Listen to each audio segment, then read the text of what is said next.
Hello friends, Narendra coaching classes में आपका हार्दिक स्वागत है। आज के इस वीडियो में हम देखेंगे द्विघात समीकरण जो आपकी चौथी प्रश्न वाली है वो इस बार 2025 बोर्ड एग्जाम में किस तरीके से रहने वाली है। तो देखिए, जो द्विघात समीकरण है आपकी प्रश्न वाली वो इस बार 4 अंकों की है और इसमें एक क्वेश्चन आपसे पूछा जाएगा जो कि 4 नंबर का होगा। और जब भी 4 नंबर का क्वेश्चन आपसे पूछा जाएगा वो इसी प्रश्न में से आपके अथवा में आएगा, यानी 2 क्वेश्चन आएंगे, कोई सा भी आपको एक करना होगा। तो उसी के संदर्भ में मैं आपके लिए कुछ क्वेश्चन लेके आया हूँ जो इम्पोर्टेंट है और आप इनको अगर आप तैयार करते हैं तो आपके पूरे नंबर 4 में से 4 आप ला सकते हैं। देखिए, पहला क्वेश्चन है आपका कि परिमाप 80 मीटर तथा क्षेत्रफल 400 मीटर स्क्वायर का एक पार्क बनाना संभव है। यदि हाँ तो पार्क की लंबाई और चौड़ाई ज्ञात कीजिए। ये आपके प्रश्न वाली 4.4 का सवाल है। दूसरा आप देखिए, मैं इन सबके सॉल्यूशन भी कराऊंगा आपको, लेकिन एक बार हम सभी क्वेश्चन एक बार देख लेते हैं। दूसरा क्वेश्चन है आपके, ऐसी दो संख्याएं ज्ञात कीजिए जिनका योग 27 और गुणनफल 182 हो। ये भी आपके 4 नंबर का बहुत ही अच्छा क्वेश्चन है। तीसरा देखिए, एक आयताकार भूखंड का क्षेत्रफल 528 मीटर स्क्वायर है। इस क्षेत्र की लंबाई मीटर में चौड़ाई के दुगुने से एक अधिक है, तो भूखंड की लंबाई और चौड़ाई ज्ञात कीजिए। चौथा क्वेश्चन है आपके, ऐसे दो क्रमागत विषम धनात्मक पूर्णांक ज्ञात कीजिए जिनके वर्गों का योग 290 हो। और आखिरी आपका, क्या एक ऐसी आम की बगिया बनाना संभव है जिसकी लंबाई चौड़ाई से दुगुनी हो और क्षेत्रफल 800 मीटर स्क्वायर हो। यदि हाँ तो लंबाई और चौड़ाई ज्ञात कीजिए। तो इन सभी क्वेश्चन के सॉल्यूशन हम देखेंगे। आप अंत तक बने रहिए और इस चैनल पे नए हैं तो इस चैनल को सब्सक्राइब कर लीजिए। देखिए, आपका पहला क्वेश्चन हम हल करते हैं। हमको दिया हुआ है फर्स्ट क्वेश्चन, हमको परिमाप 80 मीटर दिया हुआ है। क्वेश्चन नंबर पहले का आंसर बहुत ही सरल भाषा में हम सीखेंगे। आप आसानी से 4 नंबर ला सकते हैं अगर आप इस वीडियो को पूरा देखते हैं। तो इन पांचों क्वेश्चन के अंदर ही आपके बोर्ड एग्जाम में मिल जाएंगे क्वेश्चन ये। देखिए, एक परिमाप हमको दिया हुआ है 80 मीटर। परिमाप हमको 80 मीटर दिया हुआ है और जो क्षेत्रफल है वो क्षेत्रफल हमको दिया हुआ है 400 मीटर। तो उसको भी हम लिख देते हैं, क्षेत्रफल हमको दिया हुआ है 400 मीटर। अब ये पार्क है, ये वर्ग है या आयत है, किसे पता चलेगा? तो देखो, हमको ज्ञात करना है लंबाई और चौड़ाई। लंबाई और चौड़ाई आयत में ही होती है, आप सभी जानते हैं। तो आयत का हमको फॉर्मूला लगाना है। देखिए, परिमाप दिया हुआ है तो परिमाप क्या होता है आयत का, बताइए। देखिए, इस लंबाई को अगर हम x और चौड़ाई को अगर हम y मान लें तो आयत का परिमाप होता है 2 गुणा लंबाई प्लस चौड़ाई। 2 गुणा लंबाई प्लस चौड़ाई होता है अपना परिमाप, और इसका दिया हुआ है हमको 80 मीटर। थोड़ा सोल्व कर लेते हैं। 2 गुणा लंबाई हमारे पास हमने x मानी थी, चौड़ाई हमने y मानी थी, और बराबर में 80। थोड़ा और सोल्व करके लिखे तो 2 का इसको गुणा नहीं करके सिर्फ काट देते, भाग में लिख देते हैं। तो x प्लस वाई जो हमारे पास आ जाएगा वो आ जाएगा 2 के पहाड़े से 80 को काट सकते हैं हम, 40 बार कटेगा। तो x प्लस वाई बराबर 40 आ गया। इससे हम क्या कर सकते हैं, हम फिलहाल अभी इसको ऐसा ही रहने देते हैं, अगर हमें जरूरत पड़ी तो आगे हम मान रख देंगे। ये हमने समीकरण नंबर 1 बना ली। देखिए, क्षेत्रफल क्या होता है आप जानते हैं, लंबाई इंटू चौड़ाई होता है। आयत का क्षेत्रफल होता है लंबाई इंटू चौड़ाई, और वो हमको दिया हुआ है 400 मीटर स्क्वायर। ठीक है, लंबाई हमने x मानी थी और चौड़ाई हमने y मानी थी, वो हमारे है बराबर में 400 के। देखिए, यहाँ से हम क्या y का मान निकाल के यहाँ पे रख सकते हैं क्या? चलिए रख देते हैं। तो y बराबर यहाँ से हो जाएगा 40 माइनस x, और ये y का मान इस समीकरण अपन यहाँ पे रख देते हैं y की जगह। तो देखिए, x तो है ही है, y की जगह हम क्या लिखेंगे, 40 माइनस एक्स, 40 माइनस एक्स और बराबर में 400। थोड़ा और सॉल्यूशन यदि हम करते हैं तो गुणा कर लो, 40 का x से गुणा करेंगे तो 40 x हो जाएगा, माइनस x का x से गुणा करेंगे तो x की घात 2 हो जाएगा, और बराबर में 400 है ही। देखो, अब इसको हम एक समीकरण के रूप में बनाएंगे, द्विघात समीकरण जो की बात चल रही है। तो हम क्या करेंगे कि इस एक्स स्क्वायर को उधर भेजेंगे, इस 40 को भी उधर भेजेंगे, तो ये इस तरीके से बन जाएगा। इधर रह जाएगा 0, एक्स स्क्वायर उधर जाएगा तो प्लस का हो जाएगा, ये 40 एक्स प्लस का उधर जाएगा तो माइनस का हो जाएगा, और ये एज इट इज 400 ऐसा कैसा। ठीक है, इसको थोड़ा और अच्छा सा लिखूं मैं जमा के। चलिए देखो, इसको मैं थोड़ा और सॉल्यूशन सही करके जमा के लिख देता हूं, तो ये हो जाएगा एक्स स्क्वायर माइनस 40x और प्लस में 400 बराबर में 0। ठीक है, अब देखो हमसे पूछा है सबसे पहले कि क्या इस प्रकार का ये जो पार्क बनाना संभव है या नहीं है। इसके लिए हम विविक्तिकर याद करते हैं, जिसको हम डी से लिखते हैं। विविक्तिकर,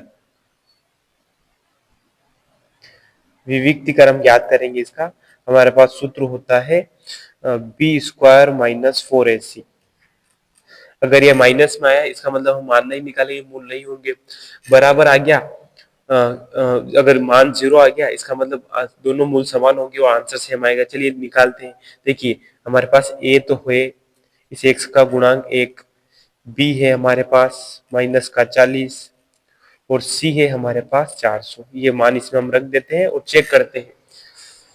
चलिए देखो, b की जगह हमारे पास था माइनस का 40 और इसका होल स्क्वायर, -4, a की जगह हमारे पास है 1 और c की जगह हमारे पास है 400। ठीक है, सोल्व करके लिखते हैं। 40 × 40 हमन को करना है, तो 40 × 40 होगा हमारे पास कितना, 1600। माइनस 4 का गुणा 4 से करेंगे तो 16 होगा और पीछे 2 जीरो इसको भी लगा दो, तो 1600 माइनस 1600 यानी कि 0 आंसर आ जाएगा। इसका मतलब इसके दो मूल आएंगे, बिल्कुल पार्क से बनाना संभव है और इसके हमारे पास दो मूल आएंगे, दो मूल आएंगे और वो बराबर आएंगे, बराबर होंगे, दो मूल बराबर होंगे। यदि 0 आ जाता है तब दो मूल बराबर होंगे। चलिए अब मूल निकाल लेते हैं। तो मूल ज्ञात करने के लिए हमारे पास सूत्र है और उस सूत्र में हम निकालेंगे। देखो सूत्र होता है हमारे पास x बराबर माइनस का b प्लस माइनस √ में b square minus 4ac, b square minus 4ac और बट्टे में 2a। इस सूत्र में हम मान रखेंगे और सॉल्यूशन निकाल लेंगे। ठीक है, चलिए रखते हैं मान। एक minus as it is b की जगह हमारे पास मान था माइनस का 40, ये लीजिए माइनस का 40 हमने लिख दिया, प्लस माइनस यही है √ में b स्क्वायर माइनस 4ac। देखिए अभी यही तो निकाला हमने, b स्क्वायर माइनस 4ac और इसका मान हमारे पास 0 आया था, तो ये पूरा 0 लिख दो इसके अंदर और बट्टे में 2a। 2 ऐसा कैसा, a का मान हमारे पास है 1, ये देखिए a बराबर 1 था। सोल्व करेंगे तो क्या होगा, माइनस माइनस प्लस होता है, तो हमारे पास बच जाएगा सिर्फ 40 तो ऊपर और भट्टे में 2 और 2 के पहाड़े से अगर हम 40 को काटेंगे तो 20 आएंगे, 20 मीटर। इसका मतलब क्या हुआ, देखो हमारे पास x का मान आ गया 20, x का मान हमारे पास 20 आ गया, यानी कि ये 20 हमने लंबाई मानी थी, तो 20 तो हमारे पास लंबाई आ गई और चौड़ाई y मानी थी, है ना। तो y का मान हम निकाल सकते हैं यहाँ से रख के, y की जगह x का मान आ गया, y का मान निकालेंगे तो y बराबर 40 माइनस x की जगह 20 मीटर आया, तो 20 सोल्व करेंगे तो x बराबर भी हमारे पास कितना आ जाएगा 20, यानी कि हमारे पास जो चौड़ाई है वो भी कितनी है, वो भी 20 मीटर है। तो दोनों हमने आंसर निकाल लिया। अब आप देखो तो ये क्या बनेगा, ये एक वर्ग बनेगा, लंबाई और चौड़ाई दोनों सेम है। तो इस तरीके से छोटा सा ही प्रश्न है, ज्यादा कुछ है नहीं, अगर आप आसानी से देखेंगे तो कर सकते हैं इसको। बहुत ही अच्छा क्वेश्चन है और मुझे उम्मीद है कि ये क्वेश्चन आना चाहिए, बहुत ही अच्छा क्वेश्चन है। चलिए दूसरे क्वेश्चन की हम बात कर लेते हैं। दूसरा क्वेश्चन है, ऐसी दो संख्याएं ज्ञात कीजिए जिनका योग 27 और गुणनफल 182 हो। इसका सोल्यूशन हम निकालेंगे। दूसरा क्वेश्चन देखिए, दूसरा क्वेश्चन हम बात करते हैं दूसरे क्वेश्चन की। तो आपको वीडियो अच्छा लगे तो इसको लाइक कर दीजिए और चैनल को सब्सक्राइब कर लीजिए। जो भी आपके लिए अच्छे क्वेश्चन होंगे मैं आपके लिए लाता रहूंगा, बस आप सपोर्ट कीजिए। देखिए दो संख्या हमको माननी है, तो मान लेते हैं, माना पहली संख्या, माना पहली संख्या, बहुत ही आसान भाषा में हम सीखेंगे और आपको बड़ा अच्छे से समझ में आएगा, बस आप लास्ट तक देखते रहिए। हमने माना पहली संख्या हमने x मान ली, दो संख्या हमें ज्ञात करने की बोला था, ये हम क्वेश्चन नंबर 2 का आंसर कर रहे हैं। और दूसरी संख्या हमने y मान ली, जो दूसरी संख्या है वो हमने मान ली y। पहली संख्या हमने x मान ली, दूसरी संख्या हमने मान ली y। अब इन दोनों का योग है वो हमको दिया हुआ है 27। तो चलिए दोनों का योग मतलब x प्लस वाई बराबर हो गया हमारे पास 27। चलिए यहां से अगर मैं y का मान निकालूं तो कितना हो जाएगा, y बराबर ऐसे हो जाएगा क्या 27 माइनस एक्स। ये हमें कहीं जरूरत पड़ेगी तो हम इसका मान समीकरण में रख देंगे। ठीक है। अब और देखो, और दिया हुआ है प्रश्न में भी, इनका गुणनफल है वो 182 है। मतलब दो संख्या हमने मान ली थी, कौन कौन सी मानी थी, x और y, इनका गुणनफल यानी गुणा करने पर 182 आता है। ठीक है, इनका गुणा करने पर 182 आता है। चलिए अब देखो x तो एज इट इज, और गुणा y की जगह हम ये लिख सकते हैं क्या 27 माइनस एक्स। जी बिल्कुल लिख सकते हैं। तो हमने लिख दिया 27 माइनस एक्स और बराबर में 182। सॉल्यूशन निकालेंगे हम इसका। देखो 27 का गुणा x से करेंगे तो 27x हो जाएगा, x का गुणा x से करेंगे तो x की घात 2 हो जाएगा और बराबर में 182। अब सबको हम एक तरफ लेके जाएंगे तो हम इन सबको उधर लेके जाते हैं। तो उधर लेके जाएंगे तो क्या होगा, देखो ये एक्स स्क्वायर उधर गया तो प्लस का हो गया, ये 27x उधर गया तो माइनस का 27x हो गया, और ये एज इट इज था ही था 182 और बराबर में 0। ठीक है, इधर कुछ नहीं बचा मतलब 0। अब इसमें हम गुणनखंड विधि द्वारा इसका हम सॉल्यूशन निकाल लेंगे। हम रफ कार्य में क्या करते हैं, देखिए गुणनखंड विधि से हम इसका आंसर निकालते हैं। रफ कार्य में हम करेंगे पहले और आखिरी वाले का गुणा, तो फर्स्ट और लास्ट वाले का गुणा करने पर, फर्स्ट और लास्ट का गुणा करेंगे तो 182 आ रहा है ना। और जोड़ने पर, ऐड करने पर कितना आ रहा है, जोड़ने पर आना चाहिए हमारे पास 27। ठीक है, इससे हमको दो संख्या ढूंढनी है जिनका गुणा करे तो 182 आ जाए और जोड़े तो 27 आ जाए। अब इतना छोटी संख्या होती तो हम सोच लेते, अगर बड़ी आए तो क्या करना है, हमको गुणनखंड करना है। इस संख्या का 182 जो है, इस 182 का हमको गुणनखंड कर लेना है। चलिए 2 से करते हैं, 2 9 18, 2 1 कम 2, और फिर किसका जाएगा, 7 का जाएगा या 3 का जाएगा। 3 का लगा के 3 का नहीं जाने वाला है, 5 का भी नहीं जाएगा, सीधा 7 का जाएगा। 7 एकम 7 और तीनों 7 तो 21, और 13 का सीधा जाएगा, 13 एकम 13। अब देखिए हमको दो संख्या इसमें से लेनी है, तो 7 और 2 होती है 14, और एक हम ले लेते हैं 13। तो जाहिर सी बात है इस 13 और 14 का गुणा 182 ही आएगा। और अगर हम 13 और 14 को जोड़ते हैं तो 27 आ रहा है क्या, तो 13 और 14 को जोड़ेंगे तब भी 27 हो गया। यानी हमको टुकड़े, आप इसे गुणनखंड करोगे तब आपको टुकड़े मिल जाएंगे। ये हमारे पास संख्या हो गई 14 और 13। ठीक है, ये यहाँ पे हम रख देते हैं 27 की जगह। तो देखो एक्स स्क्वायर माइनस, यहाँ पे लिख देंगे हम 14x और प्लस में 13x और प्लस का 82 और बराबर में 0। सॉल्यूशन निकालते हैं तो x square as it is, अंदर कोष्टक हम हटाएंगे तो चिन्ह बदल जाते हैं। ये माइनस का 14x, ये प्लस का है तो माइनस का हो जाएगा, माइनस का 13x और प्लस 182 और बराबर में 0। ठीक है, इन दोनों में और इन दोनों में हम कॉमन देखेंगे तो इन दोनों में हमें x कॉमन आ रहा है, सेम x आ रहा है, तो 2x में से एक x बाहर लिया, x ही बचेगा, माइनस 14x में से x बाहर ले लिया, 14 बच गया। इधर माइनस और हम 13 कॉमन ले लेंगे तो क्या बचेगा, x और प्लस माइनस माइनस होता है और ये भाग चला जाएगा 13 का 182 में 14 बार। ठीक है, आगे क्या करते हैं, जो सेम आता है उसको हम कितनी बार लिखते हैं, एक बार, और जो अलग अलग आ रहा है मतलब इसको और इसको जोड़ लिख लेते हैं x माइनस 13। ठीक है, इज इक्वल 0। x माइनस 14 बराबर 0, और इसके लिए हल करते हैं हम x माइनस 13 बराबर 0। ठीक है, यहां से x का मान हमारे पास 14 आ जाएगा। ठीक है, और यहां से x का मान हमारे पास कितना आ जाएगा, 13। ठीक है, 13 और 14। अब हम देखते हैं कि हमारा x और y का मान कितना आ गया, कितना आ गया, 13 और 14। ठीक है, तो ये इस तरीके से संख्या थी। अब आप निकाल भी सकते हो। आप, मुझे उम्मीद है कि आपको वीडियो अच्छा लग रहा होगा। यदि वीडियो अच्छा लगे तो इस चैनल को सब्सक्राइब शेयर कर दीजिए। ठीक है, एक्स और का मान हमारे पास आ चुका है। ठीक है, नेक्स्ट देखते हैं हम आगे।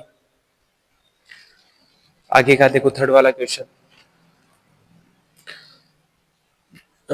एक आयताकार भूखंड का क्षेत्रफल 528 मीटर स्क्वायर है। क्षेत्रफल की लंबाई और चौड़ाई 2 गुने से 1 अधिक है, तो भूखंड की लंबाई और चौड़ाई हमको ज्ञात करनी है। ये आपके 4.1 का दूसरे का पहला ही क्वेश्चन है, आप इसको कर सकते हैं बड़ी आसानी से।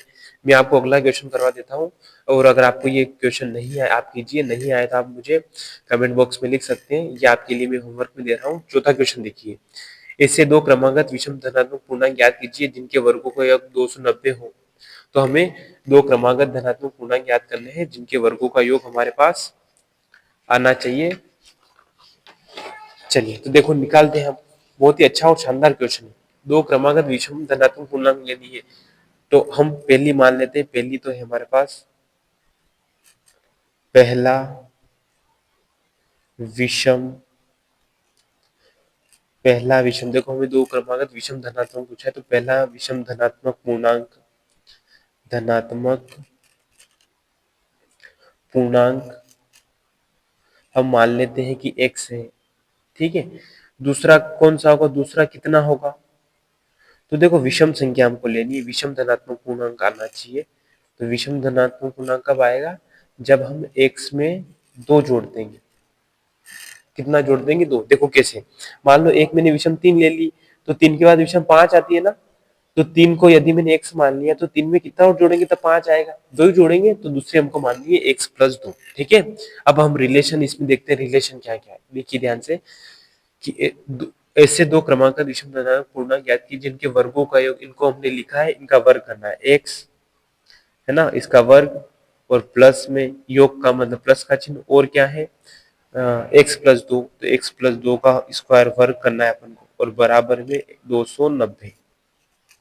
ये हमारे पास समीकरण बन गए। इसको हम सॉल्यूशन करके आंसर निकाल लेंगे।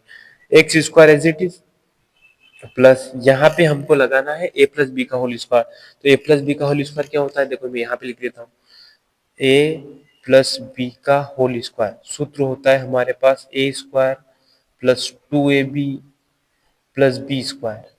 ठीक है, तो यही हम मान रखेंगे। सबसे पहले ए स्क्वायर आता है, ए की जगह एक्स है तो एक्स स्क्वायर हो गया, प्लस 2ab, तो 2 एज इट इज सूत्र में रहता है, ए की जगह एक्स है और बी की जगह 2 है।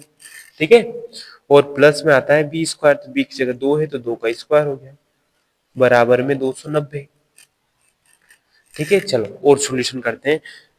यहाँ हम सीधा एक्स स्क्वायर कितना हो गया, जोड़ेंगे तो 2x स्क्वायर, प्लस इसको सॉल्यूशन कर लेते हैं, 2 दूनी 4 होता है, और 4 का गुणा x से करेंगे तो 4x हो जाएगा, और प्लस में 2 का स्क्वायर खोलेंगे तो 4, और बराबर में 290।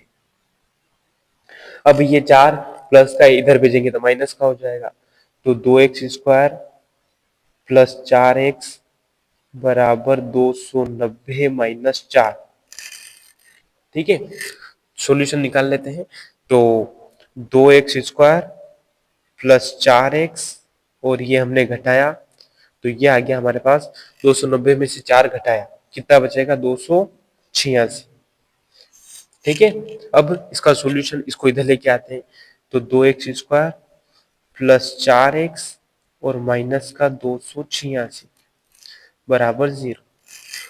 अब देखिए इस तरीके से हम गुणनफल करेंगे, जैसे अभी हमने रफ कार्य किया था, तो ज्यादा बड़ा हो जाएगा, तो हम इस पूरे समीकरण में 2 का भाग देते थे। किसका भाग देंगे, 2 का भाग। 2 का भाग देने से क्या होगा, संख्या छोटी हो जाएगी। चलो 2 का भाग दे देंगे तो 2 कट गया, सिर्फ एक्स स्क्वायर बचा। इसमें 2 का भाग जाएगा 2 बार तो 2x बचा, माइनस इसमें 2 का भाग जाएगा, 2 एक कम 2, 2 चौक 8, 2 3 6, और बराबर में 0। ठीक है, अब इसका हम रफ कार्य करते हैं और आंसर निकालते हैं। रफ कार्य, रफ कार्य हमारे पास पहले और आखिरी वाले का गुणा, तो 1 और 143 का गुणा करेंगे, 143 ही आएगा, और घटाव करने पर कितना आना चाहिए, 2 आना चाहिए। हमको ऐसी दो संख्या ढूंढनी है, नहीं मिल रही ना, तो गुणनखंड कर लो, जैसे मैंने अभी पिछले वाले क्वेश्चन में बताया था 143, और इसका हम गुणनखंड करेंगे। भाग किसका जाएगा, 2 का जा रहा है क्या, 2 का नहीं जाएगा, किसका देंगे हम, 3 का।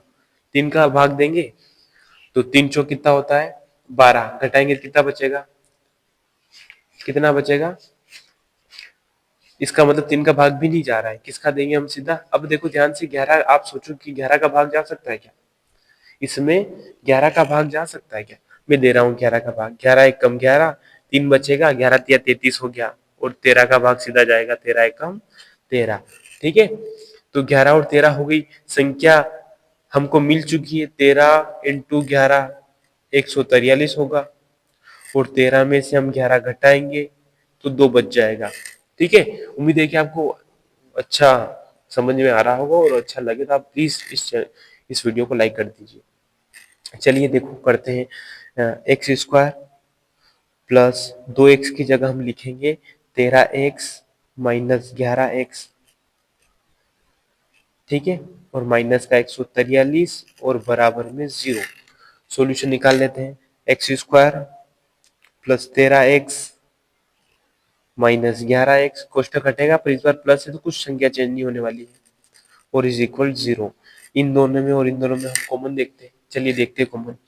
x कॉमन आ रहा है, बचेगा क्या, x प्लस 13, यहाँ माइनस लग रहा था माइनस, 11 कॉमन आ जाएगा तो बचेगा क्या, x, और माइनस माइनस प्लस होता है, 11 का भाग इसमें 13 बार चला जाएगा। ठीक है, अब एक तो x प्लस 13 रह गया, और एक रह गया x माइनस 11। एक तो x प्लस 13 और एक x माइनस 11। हमको देखो ध्यान से देखो, हमको धनात्मक पूर्णांक पूछा है। धनात्मक पूर्णांक मतलब प्लस वाली संख्या आनी चाहिए। इसको उधर भेजुआ तो देखो x बराबर माइनस का 13 हो जाएगा, और ये x बराबर 11 रहेगा, यानी कि ये हमको संख्या लेनी है। ठीक है, चलिए तो अब हमारा आंसर क्या हो जाएगा। हमारा आंसर x का मान आया 11, x का मान हमारे पास 11 आया, तो पहली संख्या हमारे पास 11 हो गई। x का मान 11 और प्लस में 2 जोड़ो तो 11 और 2 13, तो दूसरी संख्या जो है वो 13 होगी। और देखो ध्यान से दोनों विषम संख्या है और दोनों प्लस वाली संख्या है, धनात्मक है। तो इस तरीके से आप कर सकते हैं। अगर आपको नहीं समझ में आए तो वीडियो को स्किप करके फिर आप दोबारा देख सकते हैं। चलिए देखो लास्ट एंड फाइनल क्वेश्चन, इन्हीं 4-5 क्वेश्चन में से आपके बोर्ड में 2 क्वेश्चन मिल जाएंगे, तो आप इनको बड़े आराम से और ध्यान से देखिए, और नहीं समझ में आए तो वीडियो को दोबारा देखिए, आपको बड़ा अच्छे से समझ में आएगा। देखिए हमसे लास्ट एंड फाइनल क्वेश्चन है कि क्वेश्चन नंबर 5 कि क्या एक ऐसी आम की बगिया बनाना संभव है जिसकी लंबाई चौड़ाई से दुगुनी हो और क्षेत्रफल 800 मीटर हो। लंबाई और चौड़ाई याद कीजिए। चलिए करते हैं, इसका मैं यहीं पे कर देता हूँ। हमको देखिए, हमसे एक बगिया, आम की बगिया, आपने आम खाए होंगे तो वो आम की बगिया हमसे पूछिए, जिसमें हमको बोला है कि लंबाई है वो चौड़ाई से 2 गुनी है। यहाँ पे एक बार मैं थोड़ा दिखा देता हूँ। जो लंबाई है चौड़ाई से 2 गुनी है। ठीक है, चौड़ाई को हमेशा x मान लेना है। क्या मान लेना है, x। जब भी दूसरी बार लिखा हो 2 नंबर पे उसको x मान लेना। अब देखो लंबाई चौड़ाई से 2 गुनी है। ये जो लंबाई है इस आकृति में देखिए आप, ये जो लंबाई है वो चौड़ाई से 2 गुनी है, तो इसको x माना तो कितना x हो जाएगा, 2x हो जाएगा, क्योंकि 2 गुनी है। ठीक है, और इसका क्षेत्रफल हमको दिया हुआ है 800 मीटर। चलिए तो मैं लिख देता हूँ यहाँ पे, लंबाई और चौड़ाई आप जानते हैं किस में आती है, आयत में आती है। इसका मतलब ये आयत का क्षेत्रफल दिया हुआ है, आयत का क्षेत्रफल। छोटा सा क्वेश्चन है, बहुत छोटा सा क्वेश्चन है। आयत का क्षेत्रफल ये हमको दिया हुआ है कितना, 800 मीटर स्क्वायर। ठीक है, चलिए आयत का क्षेत्रफल हम जानते हैं क्या होता है, लंबाई इंटू चौड़ाई। लंबाई इंटू चौड़ाई, लंबाई इंटू चौड़ाई बराबर 800। ठीक है, चलिए अपने पास लंबाई कितनी है, 2x है, इंटू में चौड़ाई कितनी है, x है, बराबर में 800। ठीक है, सोल्व कर लेते हैं। 2x का गुणा x करेंगे तो 2x की घात 2 हो जाएगा, और बराबर में हमारे पास है 800। हमको तो x का मान निकालना है, 2 को उधर भेजो तो x बराबर कितना हो जाएगा, एक्स स्क्वायर बराबर, माफ कीजिए, 800 बटे में 2। फिर ये 2 के पार से कट जाएगा तो एक्स स्क्वायर बराबर आ जाएगा हमारे पास 400। 2 के पारे से कट गया हमारे पास 400 बार। ठीक है, चलिए देखो, अब हमको तो x का मान निकालना है, तो इस 400 को मैं ऐसे लिख सकता हूँ क्या, एक्स स्क्वायर बराबर 20 इंटू 20, अभी भी 400 ही होगा ये। आप गुणा करके चेक कर सकते हैं, इसलिए लिख रहा हूँ क्योंकि हमको इस स्क्वायर को हटाना है। अब मैं इसको ऐसे लिख देता हूँ 20 की घात 2, क्योंकि 2 बार गुणे में है। फिर स्क्वायर स्क्वायर कट जाता है, हमको काटना नहीं है। x बराबर आ गया कितना, मान लेना है कि कट गया है। x बराबर आ गया 20 मीटर। x का मान हमारे पास कितना आ गया, 20 मीटर। चलिए x का मान हमारे पास 20 आ गया, यानी कि जो चौड़ाई है वो अपने पास कितनी आ गई, 20 मीटर। ये लीजिए, तो लंबाई कितनी होगी, तो 2 इंटू लंबाई हमारे पास होगी 2x। ठीक है, 2 तो था ही था, x आ गया अपने पास 20, तो 2 इंटू 20 40 मीटर। ठीक है, लंबाई और चौड़ाई हमारे पास दोनों आ चुकी है। इस तरीके से आप करते हैं इनको, तो आप बड़े आराम से 4 नंबर इस प्रश्न वाले के ला सकते हैं। मात्र 5 क्वेश्चन है और आप बड़ी आसानी से कर सकते हैं। मुझे उम्मीद है आपको वीडियो अच्छा लगा होगा। इसको शेयर कीजिए। Thank you.